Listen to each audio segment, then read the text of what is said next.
Bharti case, कितने जजेस थे इसमें? 13 जजेस थे। इंडिया में अभी तक सबसे ज्यादा जो जज रहे हैं वो किस केस में इन्वॉल्व रहे हैं? इसका जो जजमेंट था किस रेशियो में आया था? ठीक। अब इसके अंदर ये बोला कि अगर किसी चीज को बेसिक स्ट्रक्चर डिक्लेयर कर दिया तो उसके अंदर पार्लियामेंट क्या नहीं कर सकती? चेंज नहीं कर सकती। उसके स्कोप को बढ़ा तो सकती है, कम नहीं कर सकती। फिर एक चीज आती है जुडिशियल रिव्यू। अब ये जुडिशियल रिव्यू क्या है? क्या होता है जुडिशियल रिव्यू? नहीं, ये तो हिंदी में हो गया ना, न्यायिक समीक्षा। इसका एग्जैक्ट मीनिंग क्या है? What is judicial review?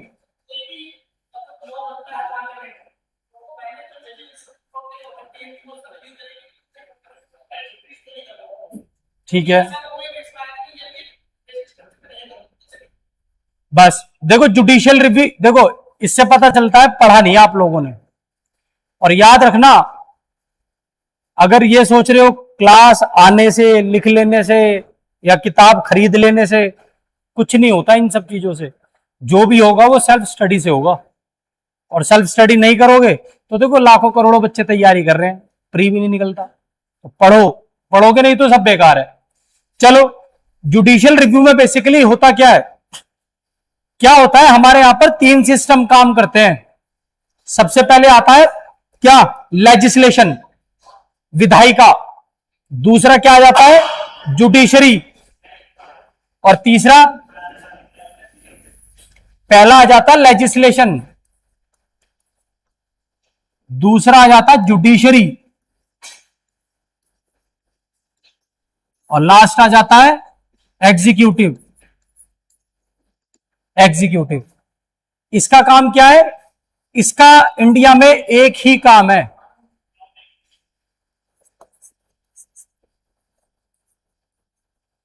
Law making, विधि बनाना। बस, इसका और कुछ काम नहीं है। अब इसने तो लॉ बना दिया, अब इसका लेजिस्लेशन का मतलब क्या होता है? पार्लियामेंट या फिर स्टेट लेजिस्लेचर, यानी पूरे देश के लिए कानून कौन बनाता है? पूरी कंट्री के लिए पार्लियामेंट। और स्टेट के लिए कौन बनाता है? State legislation. अब ये तो लॉ बना देते हैं, अब वो लॉ सही है, गलत है, फंडामेंटल राइट को ब्रीच कर रहा है या प्रोटेक्ट कर रहा है, ये सब कौन क्रॉस चेक करता है? अब यानी कि देखो, इसने इसने एग्जाम दिया, अब इसने आंसर सही लिखा या नहीं लिखा, ये कौन चेक करेगा? जुडिशरी। और ये जो जुडिशरी चेक कर रही है कि लॉ बनाया है सही है या नहीं है, इसी क्रॉस चेक पावर को क्या बोला जाता है? Judicial review. यानी ये एक पावर है, ये पावर इंडिया में 2 ही कोर्ट्स के पास है। किसकी?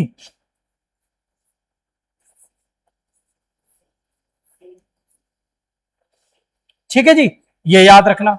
अब अगर ये लॉ हमारे फंडामेंटल राइट के ब्रीच में होता है तो यहीं पर क्या हो जाएगा? 0, खत्म। और अगर ये वैलिड है तो यहां पर आ जाएगा, इन लोगों के पास आ जाएगा। और ये लोग क्या करेंगे? ये इसको ग्राउंड लेवल पे अप्लाई करेंगे, यानी इसको जमीनी स्तर पर क्या करेंगे? लागू। जमीनी स्तर पर लागू करते हैं। तो कोई भी लॉ बनता है यहां पर, क्रॉस चेक होता है यहां पर, और लास्ट में उसको एग्जीक्यूट कौन कराता है? जो ग्राउंड लेवल पे लोग काम करते हैं। अब ये जो आपके जितने भी तहसीलदार हैं या जितने डीएम है, कलेक्टर है, ये सब क्या करते हैं? बेसिकली यही तो करते हैं कि लॉ सही तरह से अप्लाई हो, शांतिपूर्वक हो, कोई इसका विरोध ना करे, कोई लड़ाई झगड़ा ना हो। तो ये चीज आ जाती है बेसिकली जी। हाँ, लॉ मेकिंग, पार्लियामेंट, यह आ जाता है लेजिस्लेशन। लेजिस्लेशन के पास है, इसको बोलते हैं विधायिका। देखो जहां कहीं विधायिका लिखा जाता है ना, तो इसका मतलब है इसके अंदर पार्लियामेंट भी है और इसके अंदर स्टेट लेजिस्लेशन भी है। ठीक है ना, ये चीज है। अच्छा, फिर अब अगर हम नेक्स्ट बात करें तो हमने यहां पर एक चीज देखी थी, राइट टू इक्वालिटी, समानता का अधिकार। अब 14 से 18 तक पूरा ये एक ही राइट है। कहां से कहां तक? आर्टिकल 14 से 18 तक ये पूरा एक ही फंडामेंटल राइट है। क्या? राइट टू इक्वालिटी, इक्वालिटी का राइट है। अब सबसे ये नेगेटिव है और ये पॉजिटिव है। अब ये नेगेटिव क्यों है? ये क्यों नेगेटिव है और ये क्यों पॉजिटिव है?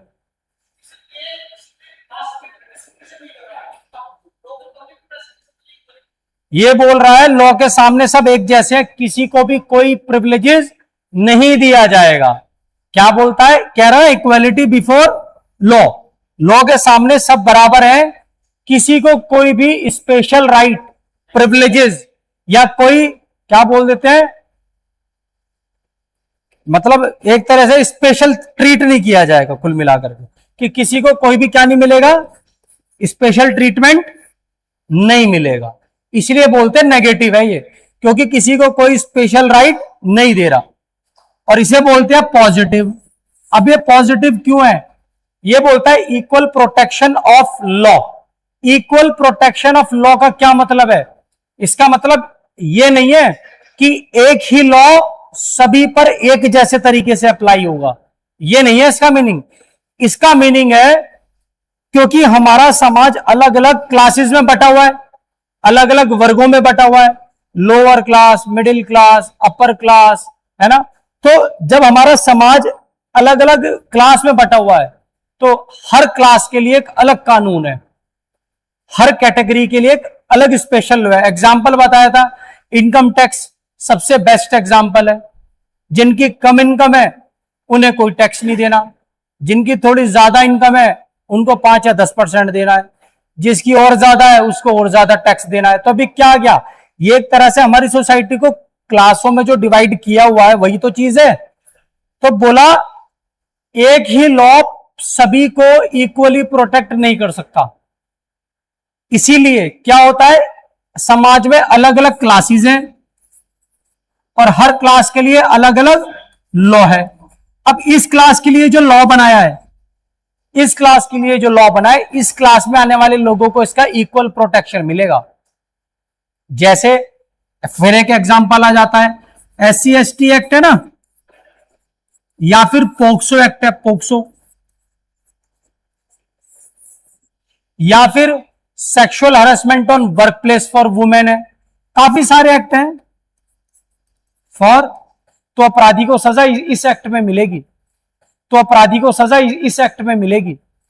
अब चाहे बच्चा 4 साल का हो, चाहे वो 10 साल का हो, चाहे वो 12 साल का हो, चाहे वो जनरल कैटेगरी का हो, चाहे वो OBC का हो, चाहे वो SC/ST का हो, यानी इसके अंदर इसका मतलब है अलग अलग क्लासेस में हमारा सोसाइटी बटा हुआ है। उस सोसाइटी, एक सोसाइटी के लिए जो कानून बनाया है, उस सोसाइटी में आने वाले सभी लोगों को इक्वल प्रोटेक्शन मिलेगा, छोटा बड़ा भेदभाव ऊंच नीच कुछ भी नहीं देखा जाएगा। इसीलिए इसको हमने बोला क्या, पॉजिटिविटी की बात करता है, चाहे वो IS हो, चाहे वो जमीनी स्तर का SC/ST हो, इक्वल प्रोटेक्शन है सभी को। अच्छा, इसको इक्वलिटी बिफोर लॉ को, ये जो कॉन्सेप्ट है कहां का कॉन्सेप्ट है? ये इंग्लैंड का। और इंग्लैंड में इसको डाइसी ने क्या बोला था? Rule of law. देखो रिवीजन किया करो, अगर रिवीजन नहीं करोगे तो यकीन मानना वो है ना, सब पे पानी फेर देने जैसी बात है। चलो फिर अगर नेक्स्ट बात करें, फिर हमने 15, 16 देखा था। आर्टिकल 15 में कितने ग्राउंड बताए गए हैं कि ये ग्राउंड है, इनके बिहाफ पर कोई भी डिस्क्रिमिनेशन नहीं किया जाएगा। 5 ग्राउंड है, कौन कौन से? धर्म, मूल वंश, जाति, लिंग, जन्म स्थान। और ये जो आर्टिकल 15 है ये बेसिकली इन 5 ग्राउंड पर भेदभाव को रोक रहा है। लेकिन किस चीज से रिलेटेड भेदभाव को रोक रहा है? ये जो भेदभाव कह रहा है कि इन 5 ग्राउंड पर कोई भी किसी के साथ भेदभाव नहीं करेगा, डिस्क्रिमिनेशन नहीं करेगा। किस पर्पज से नहीं करेगा? कहीं किसी को कहीं भी आने जाने से, पब्लिक प्लेस पे आने जाने से, जैसे तुम तो काले हो, या तुम तो यहां के हो ही नहीं तो तुम तो यहां आ ही नहीं सकते, या तुम लड़के हो तो तुम नहीं आ सकते, तुम लड़की हो तो तुम नहीं आ सकते। मतलब ये ग्राउंड है। और पहले में क्या बोला? पब्लिक प्लेस पे आने जाने से किसी को नहीं रोक सकते। लेकिन वहीं पर फिर क्या कर दिया? हमने देखा था इसके अंदर कुछ एक्सेप्शन है। फीमेल्स के लिए स्पेशल लॉ बनाया जा सकता है। जैसे बोला ना अभी, सेक्स मेल फीमेल के आधार पर डिस्क्रिमिनेशन नहीं करेंगे। अब दहेज अधिनियम, डावर एक्ट बनाया हुआ है सरकार ने। अब उसके अंदर लड़की को तो सजा नहीं मिलती, लड़के को क्यों मिलती है भाई? क्यों मिलती है? ऐसा क्यों? या ये जो लॉ बनाया है sexual harassment on work place, क्या सिर्फ महिलाओं का ही हरेसमेंट होता है वर्क प्लेस पर? क्या मेल का नहीं होता? उनका तो बहुत, उन्हें तो मेंटली भी हरेस किया जाता है, फिजिकल तो किया जाता है, मेंटली भी हरेस किया जाता है। तो उन्हें प्रोटेक्शन क्यों नहीं दिया? क्यों? क्योंकि ये स्पेशल पावर है गवर्नमेंट के पास, बच्चों के लिए और फीमेल्स के लिए special law time to time बनाए जा सकते हैं। अब हम मेल कैटेगरी चैलेंज नहीं कर सकते कि फीमेल्स के लिए लॉ बनाया तो हमारे लिए भी बनाओ। क्यों? क्योंकि सरकार को स्पेशल राइट दिया गया कॉन्स्टिट्यूशन में फीमेल्स और बच्चों के लिए। ठीक, फिर बेसिकली जो 15 आर्टिकल है ये कहां पर प्रोटेक्शन की बात कर रहा है? सबसे पहले आ गया पब्लिक प्लेसेस, जितने भी पब्लिक प्लेस है। दूसरा, स्पेशल लॉ बना सकते हैं। और फिर तीसरा आ जाता है रिजर्वेशन। इसी में ही देखा था ना, रिजर्वेशन एडमिशन में भी रिजर्वेशन होता है, नौकरियों में तो होता ही है। जब आप किसी भी ग्रेजुएशन लेवल पर स्टार्ट होता है बेसिकली, जब आप किसी भी ग्रेजुएशन कॉलेज में एडमिशन लेने जाते हो तो बस वहां पर रिजर्वेशन की कहानी स्टार्ट हो जाती है। कैसे स्टार्ट हो जाती है? मेरिट लगेगी जी, एससी की मेरिट अलग लगेगी, ओबीसी की अलग लगेगी और जनरल की अलग लगेगी। उनका फीस क्राइटेरिया भी अलग अलग होगा, उनको नंबरों में भी अलग अलग होगा। हो जाता है ना। तो 15 से शुरू हो जाती है कहानी किसकी? रिजर्वेशन की। पूरा का पूरा जो रिजर्वेशन का कॉन्सेप्ट है वो 15 में और 16, ये 2 आर्टिकल है। 16 की बात करें तो नौकरियों में रिजर्वेशन की बात आ जाती है। और नौकरियों में जो रिजर्वेशन होता है वो फर्स्ट टाइम तो होता ही है जब आप पहली बार फॉर्म भरते हो, लेकिन जब प्रमोशन की बात आती है तो रिजर्वेशन इन प्रमोशन का भी कॉन्सेप्ट है। और प्रमोशन भी कैसे होगा? वही एससी एसटी ओबीसी और बाद में फिर जनरल, है ना। तो ये सारी चीजें हमने देखी थी। देखो, पढ़ना आप ही को है। मैं आके मैं चाहता तो मैं आगे से ही कर देता, लेकिन मुझे पता बहुत दिन का गैप है, पढ़ा किसी ने होगा नहीं, इसीलिए चलो थोड़ा बहुत तो तुम्हें ओवरव्यू मिल ही जाएगा। 17 देखा था। अच्छा, ईडब्ल्यूएस देखा था हमने। ईडब्ल्यूएस का कॉन्सेप्ट जो ऐड हुआ, कौन से अमेंडमेंट से ऐड हुआ? 103। कितने % रिजर्वेशन दिया गया ईडब्ल्यूएस को इंडिया में? अब टोटल % ऑफ रिजर्वेशन कितना है? 59.5। 59.5% इस समय रिजर्वेशन। पूरा रिजर्व का मतलब है 100 नौकरियां आती है तो लगभग 60 नौकरियां उसमें से रिजर्व है। फिर अगर नेक्स्ट बात करें, 17 क्या बात करता है? 17 अनटचेबिलिटी, छुआछूत को खत्म करना। ठीक, अब पूरे जितने भी फंडामेंटल राइट है, इसमें 2 फंडामेंटल राइट ऐसे हैं जिनका, ये जो हमें बेसिकली जितने भी फंडामेंटल राइट है ये हमें किसके अगेंस्ट मिले? सरकार के अगेंस्ट। ये जो हमारा पार्ट 3 में फंडामेंटल राइट है, ये फंडामेंटल राइट हम किससे क्लेम करते हैं?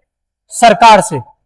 लेकिन 2 फंडामेंटल बेसिक राइट ऐसे हैं सरकार के अगेंस्ट तो क्लेम करते ही है, सरकार के साथ साथ प्राइवेट पर्सन के अगेंस्ट भी हम क्लेम करते हैं।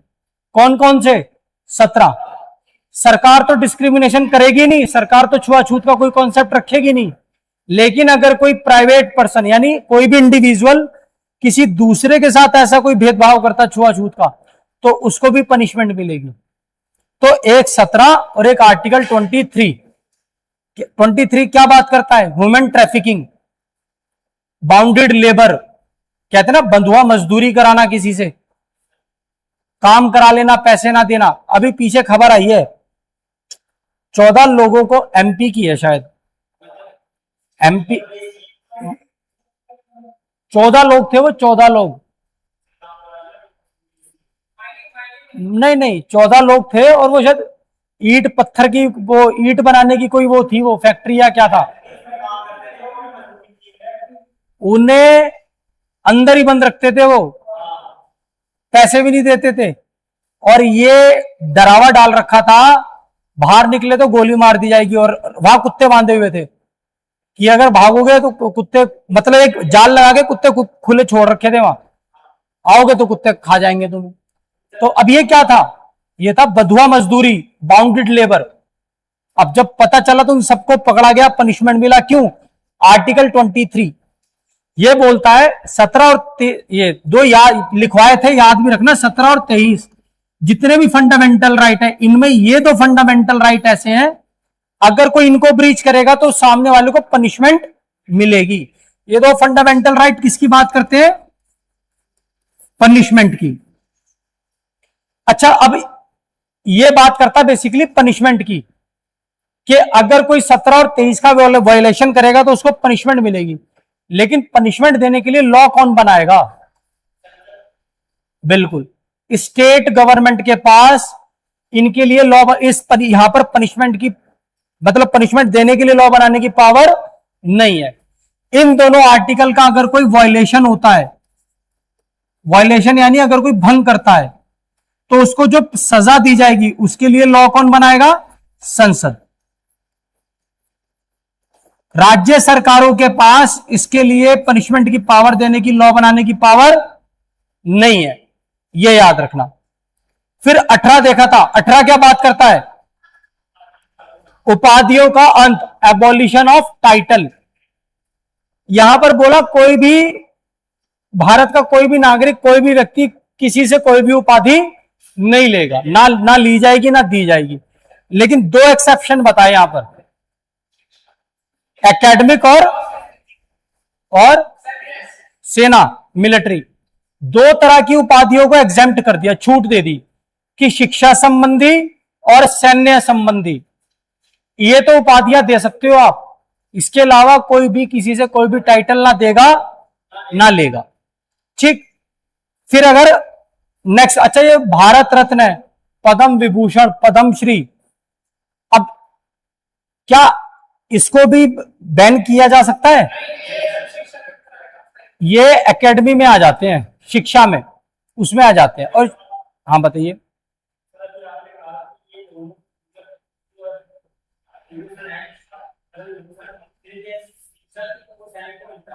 नहीं नहीं, उन्हें मिलता नहीं है। भारत में कोई भी किसी को उपाधि ना देगा ना लेगा, लेकिन दो तरह की उपाधियां दी जा सकती हैं। एक तो शिक्षा से संबंधी, अब जैसे पोस्ट ग्रेजुएट हो गए जी हम, ये भी तो अपने आप में एक टाइटल है, ग्रेजुएट हो गए, नहीं डॉक्टरेट हो गए, ये क्या है? ये उपाधियां तो है, शिक्षा से जुड़ी हुई हैं। इसी तरह से ये जो पद्म विभूषण, भारत रत्न, पद्म विभूषण, पद्मश्री है ना, ये सब क्या है? ये भी शिक्षा से संबंधी माने जाते हैं। इसको किसमें माना गया है? कि शिक्षा के अंतर्गत आते हैं। हाँ, बस ये है, आपका काम ऐसा होना चाहिए कि कहीं ना कहीं सोशली फायदा हुआ हो, समाज में एक अच्छा काम किया हो, तब मिलेगा। हाँ,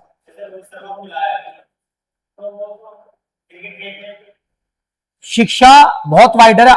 आर्ट आता ना, आर्ट के अंदर आ जाती हैं ये सारी चीजें, खेल आ गए इसके अंदर, या स्किल आ गई, स्किल से रिलेटेड चीजें आ गई, वो सब इसी में आ जाती हैं, किसमें? एजुकेशन में।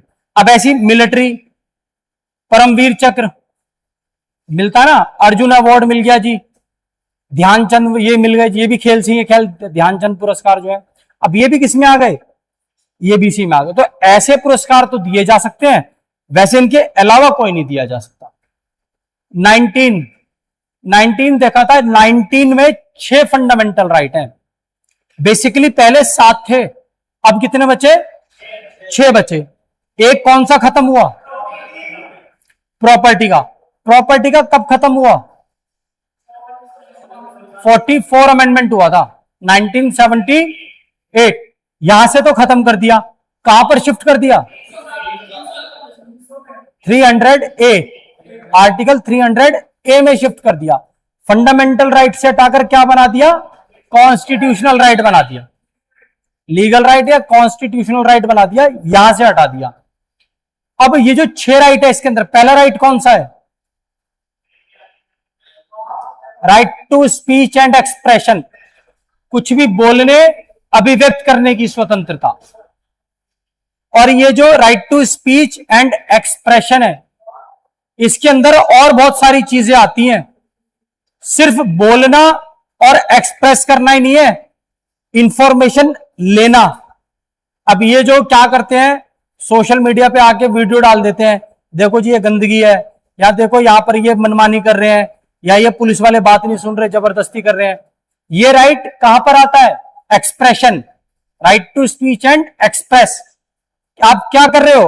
आप बता रहे हो, यानी कि इसके अंदर सूचना देने का और लेने का राइट भी इंक्लूड है। राइट टू स्पीच और एक्सप्रेशन में क्या क्या राइट इंक्लूड है?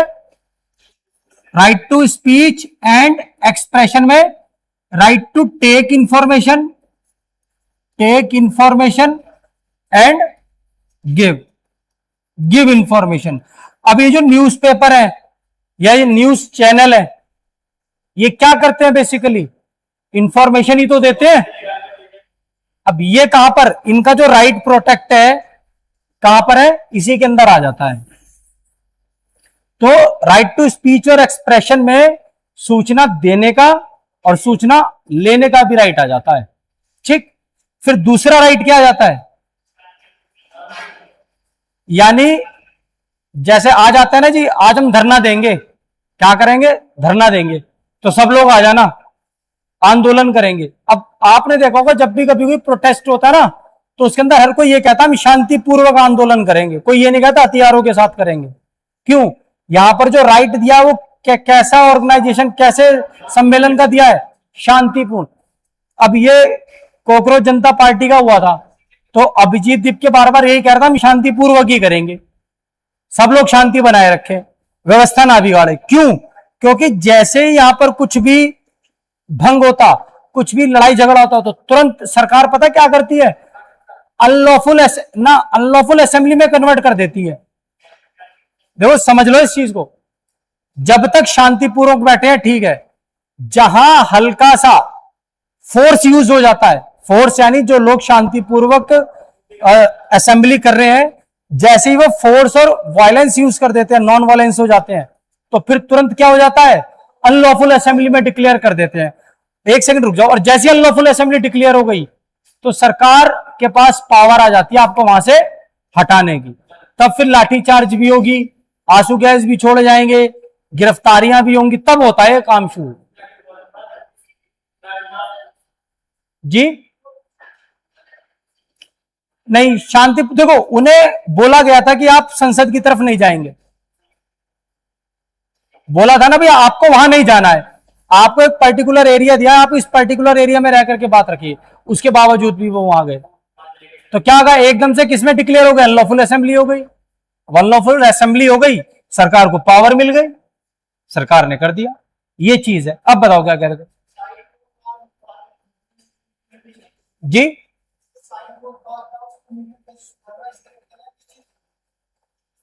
साइन कोतवाल में समझा नहीं क्या कह रहे हो भाई, सुन लो एक बार।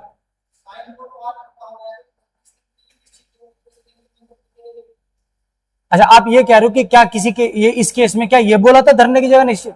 ऐसा तो ऐसा नहीं है, ऐसा कुछ नहीं है, धरने की कोई जगह निश्चित नहीं है।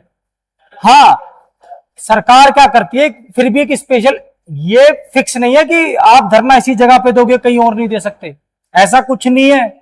ये तो एक जो लोकल सरकारें हैं, ये क्या करती है, जगह फिक्स कर देती है कि आप धरना दो, भाई लोगों को परेशानी ना हो, आम जनता को आप रखो, अपनी बात रखो, यहां ना रखे यहां बैठ जाओ। ऐसा नहीं है कि अब आपने देखा होगा पब्लिक सड़कों के बीच में बैठ जाती है धरना देने, बैठते नहीं जी, एक्सीडेंट हो गया उसका, अब वो डेड बॉडी को लेके वहीं बैठ गए, हम तो यहीं धरना देंगे। जगह कोई फिक्स नहीं है, ये तो एक क्या बोलते हैं, ये कह लो एक सभ्यता, सभ्यता भी क्या क्या एक वर्ड मेरे माइंड से वो हो रहा है, स्लिप हो रहा है, एक आवागमन नहीं, ये एक तरह से एडिकेट्स कह लो कि हम अपनी बात रखना चाह रहे हैं लेकिन हम नहीं चाहते हमारी वजह से दूसरे को परेशानी हो। अब मैं अपनी बात रखना चाहता हूं, पता चला मैंने ट्रैफिक की जाम कर दिया, सड़क में बैठ गए, अब बात मुझे अपनी रखनी है आपके सामने है, तो मैं इन्हें क्यों परेशान करूं? तो ये चीज होता है। ऐसा जरूरी नहीं है कि फिक्स और फिक्स जगह पर ही होगा, ऐसा नहीं है, ठीक है ना। तो बताओ।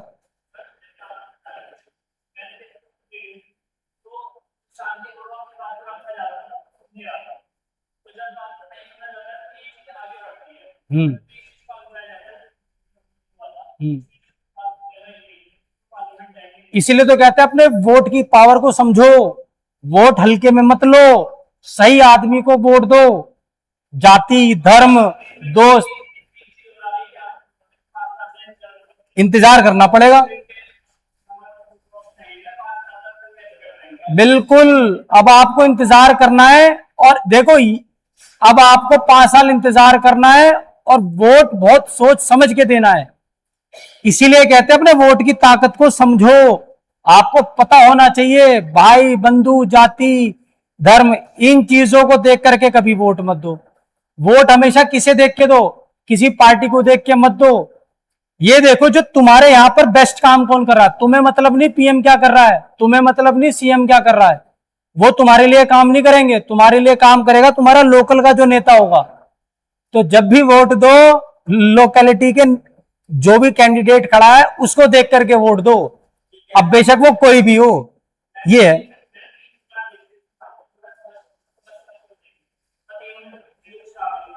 देखो ऐसा है ना, आप देखो, कोई अरे सुन लो, कोई बात नहीं, कुल मिलाकर के ये काम कोई अपने आप नहीं करेगा, आपको जाके कहना पड़ेगा।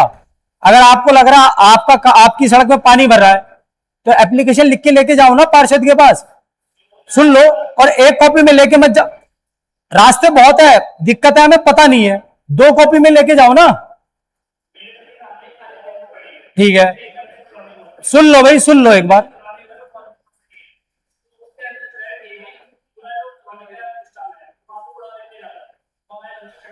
हम्म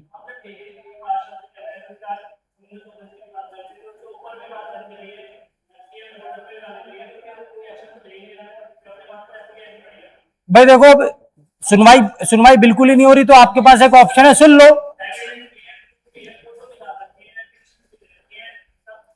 कोई बात, देखो अभी आपकी बात का भी जवाब दूंगा, बिल्कुल, बताओ बताओ। कोई बात नहीं, देखो अभी खड़े पैर होगा आपका सोल्यूशन।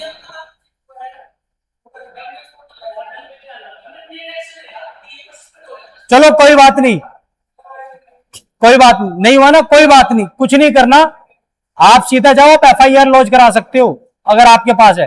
और एफआईआर कराने के लिए ना, कोई आपको ये नहीं कि मैंने उसको बताया या इसको बताया, सीधा जाके आप एफआईआर करा सकते हो, सबूत होने चाहिए आपके पास। जब आप पढ़ोगे बीएनएस, भारतीय न्याय संहिता, आर्टिकल 200, आर्टिकल करो सेक्शन 270 यहीं से शुरू होता है, 270 से कहानी शुरू होती है और 297 तक सारा इसी चीज के बारे में बताया, जो गंदगी फैलाएगा, प्रदूषण फैलाएगा, या पानी को गंदा करेगा, एयर पोल्यूशन करेगा, इसमें जाके सीधा एफआईआर करा सकते हो।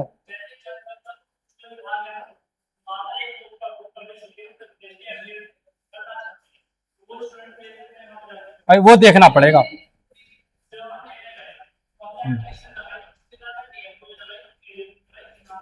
हम्म देखो, अब अब आप एक, देखो सिस्टम में कोई नहीं, मैं समझ गया, आप सताए हुए हो, बैठ जाओ। देखो सुन लो, सब चीज का, अगर आपने एप्लीकेशन दी गई और आपका काम नहीं होता ना, तो एक कॉन्सेप्ट होता है री नोटिस का, री नोटिस दो ना, दोबारा एप्लीकेशन दो। अब एक बार एप्लीकेशन देके बैठ के मिली, री नोटिस दो, री नोटिस में भी कुछ नहीं होता, फिर री नोटिस दो, फिर सीधा कंप्लेंट फाइल कर दो। अब थोड़ा पेन तो आपको भी लेना पड़ेगा ना। अब हमने एक बार एप्लीकेशन दे दी और हम बैठ गए, हो नहीं रहा, ऐसे कुछ नहीं होगा। री नोटिस दो, री नोटिस देने के बाद सीधा कंप्लेंट करने का राइट आ जाता है आपके पास। ये है, कूड़ा डालने वाली बात नहीं सुन रहे, एफआईआर करा दो। अब आदमी ये कहता मैं क्यों फंसू, मैं क्यों कराऊं एफआईआर, मैं तो नहीं कराता, मुझे भी झंझट पड़ेगा। हम खुद नहीं कराना चाहते ना, दिक्कत ये है। रास्ते बहुत हैं, बस ये पता होना चाहिए। बताइए।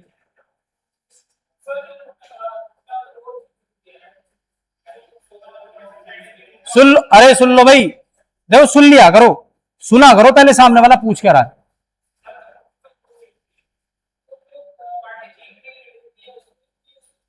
कहीं नहीं जाते ये, नन ऑफ दी अबव, ये कहीं नहीं जाते, कहीं नहीं जाते, ये कैंसिल हो जाते हैं, खत्म हो जाते हैं, काउंटिंग नहीं होती इनकी। चलो अब आ जाते हैं आगे। तीसरा राइट क्या बात करता है? तीसरा राइट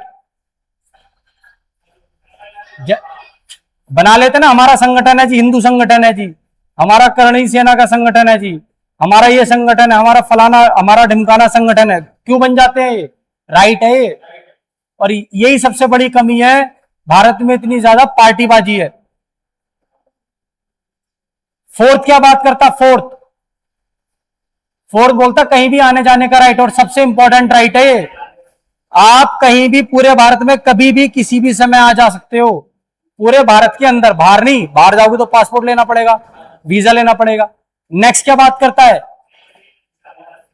कहीं भी आने जाने और बस जाने का अधिकार। यूपी से मुंबई चले जाओ, गुजरात आ जाओ, पंजाब आ जाओ, कहीं भी चले जाओ, कोई नहीं रोक सकता। नेक्स्ट आ जाता लास्ट, क्या? नहीं, कैसे बसोगे इल्लीगल तरीके से? बसाओ।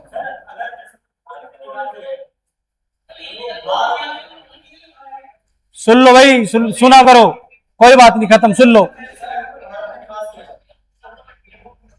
अरे सुन लो भाई,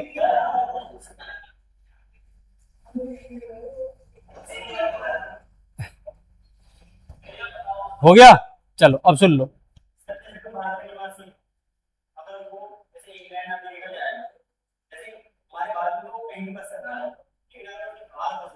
भाई उसे पहले पासपोर्ट बनवाना पड़ेगा, वीजा बनवाना पड़ेगा, पीआर लेनी पड़ेगी, वहां जाकर के पीआर लेगा तभी तो बसेगा, ऐसे कैसे बस जाएगा?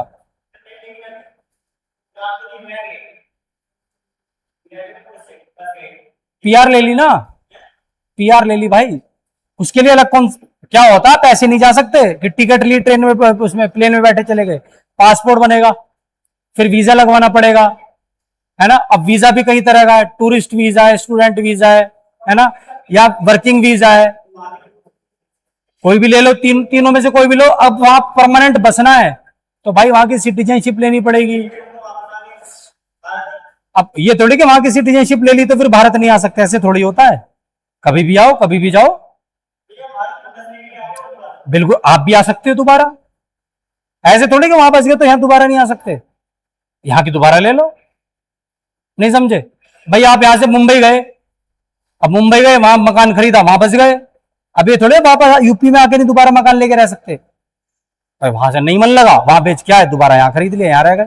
नहीं समझे? ये कॉन्सेप्ट है, ठीक। और लास्ट आ जाता है क्या? व्यापार करने का राइट। ये भी सबसे इंपॉर्टेंट है। व्यापार करने का राइट है, कोई भी व्यापार कर सकते हो, लेकिन कुछ कुछ प्रोफेशन ऐसे होते हैं जिसके लिए स्पेशल डिग्री या नॉलेज की जरूरत होती है, जैसे डॉक्टर, इंजीनियर, एडवोकेट। अब ये नहीं कि मन चाहा तो कभी तो एडवोकेट बन गए। वो राजा बाबू पिक्चर आई थी गोविंदा की, वो हर एक कॉस्ट्यूम में वो फोटो खिंचवा के टांग लेता है, तो बस वाह जी वाह, तो इसने तो सारा कुछ ही कर। ऐसा नहीं होता। अब जो भी काम करना है उसके लिए स्पेशल नॉलेज होनी चाहिए। और कुछ बिजनेस ऐसे हैं जिसके ऊपर सरकार ने अपनी मोनोपोली ली हुई है, और सरकार चाहे तो अपनी मोनोपोली बनाए रखे, चाहे आपको, जैसे शराब के ठेके, रेलवे, बसेस जो है, सरकार की मोनोपोली है, सरकारी चलता है ना सारा, प्राइवेट आदमी नहीं कर सकता। ठेके ले सकते हो आप, टेंडर जब सरकार देती है। अपना नहीं कर सकते नए सिरे से कि मैं अपनी ही ट्रेन चला दूं नए सिरे से, या मैं अपनी ही ये शराब के इस तरह के कुछ ठेके चला दूं, ये नहीं कर सकते। करोगे तो सरकार का ही काम करोगे, पावर सरकार के हाथ में रहेगी, है ना, ये चीज है। फिर आया था 20 सबसे पहले राइट ऑफ अरेस्ट पर्सन था, राइट ऑफ एक्यूज था। एक्यूज को 3 राइट थे, 20 में 3 राइट थे, और इसी तरह से था 22 right of arrest person. Arrest में थे 2 राइट। 2 राइट कैसे? गिरफ्तारी से, अगर अपराध से पहले गिरफ्तार हुआ तो उसको अलग राइट थे, अपराध के बाद गिरफ्तार हुआ तो उसको अलग राइट थे। अब इस बीच में हमारे एक आर्टिकल 21 भी रहता है। अब फटाफट 21 को देखते हैं, फटाफट पहले, है ना। देखो रिवीजन किया करो, मैं फिर बता रहा हूं, देखो जब तक सेल्फ स्टडी नहीं करोगे ना, मतलब सब चीजें ये लगा लो बेकार है, जब तक सेल्फ स्टडी नहीं करोगे। पढ़ा करो, पढ़ना बहुत जरूरी है। देखो 21 की बात करें, ये बेसिकली दो राइट देता है, दो राइट। पहला,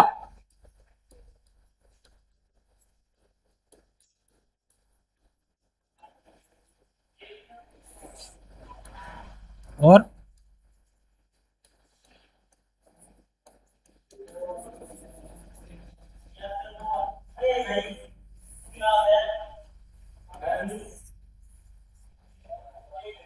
अरे सुन लो भाई, राइट टू लाइफ और पर्सनल लिबर्टी। ठीक, ये अरे यार इधर ध्यान दो भाई, राइट टू लाइफ और पर्सनल लिबर्टी। अब ये दो राइट है। देखो राइट टू लाइफ का क्या मतलब है, यानी जीवन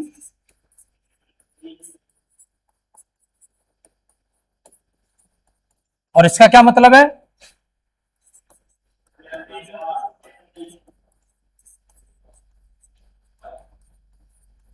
एक सेकंड रुक जाओ अब बस। अब व्यक्तिगत, एक सेकंड भी बताऊं, व्यक्तिगत स्वतंत्रता। अब देखो यहां पे पर्सनल लिबर्टी, पर्सनल लिबर्टी का क्या मतलब है, व्यक्तिगत, व्यक्तिगत यानी हर व्यक्ति की, व्यक्तिगत। पर्सनल का क्या मतलब होता है, पर्सनली, यानी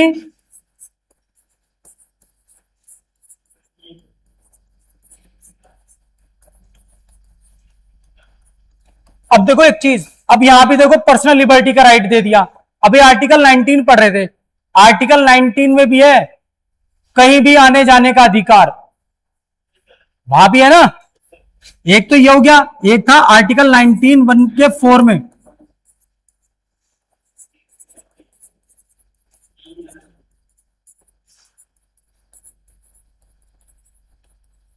अच्छा अब एक चीज बताओ, एक एग्जांपल बता रहा हूं इसका। ये बोलता हर व्यक्ति की अपनी पर्सनली स्वतंत्रता। अब आप हो, आप स्वतंत्र हो, आप कहीं भी आ जा सकते हो। अगर आपको पकड़ के इंडिया में कहीं भी आ जा सकते हो, चलो, अरे अपने मोहल्ले में तो घूम सकते हो ना, चलो। अब क्या हुआ, आपको पकड़ के अगर कोई जेल में डाल दिया, किसी कमरे में बंद कर दे, क्या तब जा पाओगे, तब नहीं जा तब नहीं जा पाओगे। अगर आपको कोई कमरे में बंद कर दे तो उसने क्या कर दिया, आपकी जो पर्सनल लिबर्टी थी, जैसे ही आपको कोई कहीं भी बंद कर देता है, कन्फाइन कर देता है, तो सबसे पहले कौन सा राइट खत्म हो जाता है। अब जैसे ही ये खत्म हुआ, ये राइट ऑटोमेटिक क्या हो जाता है। अब ये चीज याद रखना, जैसे ही आपका पर्सनल लिबर्टी यानी पर्सनली स्वतंत्रता, जैसे ही आपकी पर्सनल लिबर्टी खत्म हुई, तो ये वाला राइट जो है ये ऑटोमेटिक खत्म हो जाता है। पहली चीज क्लियर है ना। अब ये भी राइट, ये जीने का अधिकार है और ये पर्सनल लिबर्टी का अधिकार है। अब ये बोला कि ये तो अधिकार है, लेकिन इस अधिकार को अगर सरकार चाहे तो सरकार इस अधिकार को क्या कर सकती है, आपका ले सकती है। लेकिन सरकार जब इस राइट को लेगी, सरकार आपके इन दो राइट्स पर रोक लगाएगी, तो किस ग्राउंड पर लगाएगी, यहां पर एक शब्द दिया है, बाय